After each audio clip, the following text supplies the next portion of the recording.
ওয়ালাইকুম আসসালাম রাহমাতুল্লাহ। আলহামদুলিল্লাহ, এই পরিবেশে আসলে আলহামদুলিল্লাহ বলার মতন আমাদের বিডিআর পরিবারের পক্ষ থেকে আসে না, কিন্তু তারপর আল্লাহর প্রতি শুকরিয়া জ্ঞাপন করার জন্য আমাদেরকে অবশ্যই আলহামদুলিল্লাহ বলতে হয়। আল্লাহ তাআলা আমাদেরকে এই অবস্থায় রাখছে। আমরা মাদারীপুর থেকে আসছি। আপনারা জানেন 2009 সালের 25-26 ফেব্রুয়ারি পিলখানায় একটি নারকীয় হত্যাকাণ্ড ঘটানো হয়। যে হত্যাকাণ্ডের সাথে বহিরাগত এবং যারা জড়িত ছিল তাদেরকে বিচার না করে আমাদের কিছু নিরীহ বিডিআর সদস্যদের উপরে সেটিকে বিদ্রোহ নামক একটি মিথ্যা তকমা দিয়ে এটাকে আমাদের প্রতি চাপিয়ে দেওয়া হয়। সেই যে চাপিয়ে দেওয়া হয়েছিল সেই থেকেই কিন্তু আমরা আসলে নির্যাতিত।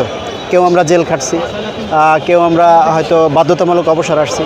বিশেষ করে ঢাকার বাহিরে এবং ভিতরে হত্যা মামলা ছাড়া এবং বিস্ফোরক মামলা ছাড়াও বিশেষ কিছু আদালত গঠন করছিল তৎকালীন সরকার। যে আদালতগুলো ছিল সম্পূর্ণ অবৈধ। বিডিআরের রুলসের বাহিরে গিয়ে তারা ওই সময় আদালত বানায় আমাদেরকে বিভিন্ন মেয়াদে সাজা দেয়। সেই সাজা থেকে অদ্যাবধি আমরা আসলে সেই নির্যাতিত, এবং আমরা কিন্তু এটা কেটে উঠতে পারি নাই।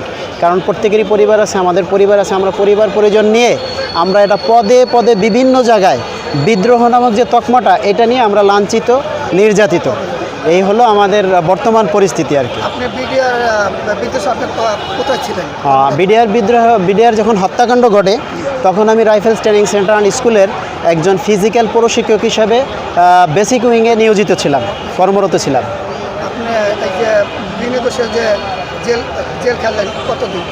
আমি দেখেন বলতে গেলে ওখানে আমাকে বিনা বিচারে 66 দিন আমাকে গুম করে রাখা হয়। প্রথম আমাকে র্যাব দিয়ে গুম করা হয়। পরবর্তীতে আমি 66 দিন পরে আমার পরিবার জানতে পারে যে আমি বেঁচে আছি কি, ওনারা জানতো যে আমাকে মেরে ফেলছে। তো 66 দিন পরে ওনারা জানতে পারছে যে আমি এখনও জীবিত আছি।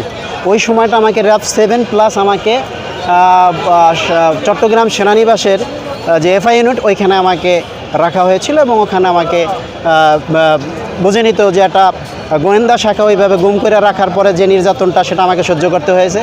এরপরে কিছু সততা না পেয়ে তড়িঘড়ি করে ওনারা আমাদের বিশেষ আদালতের মাধ্যমে আমাকে 7 বছর সাজা দেয়।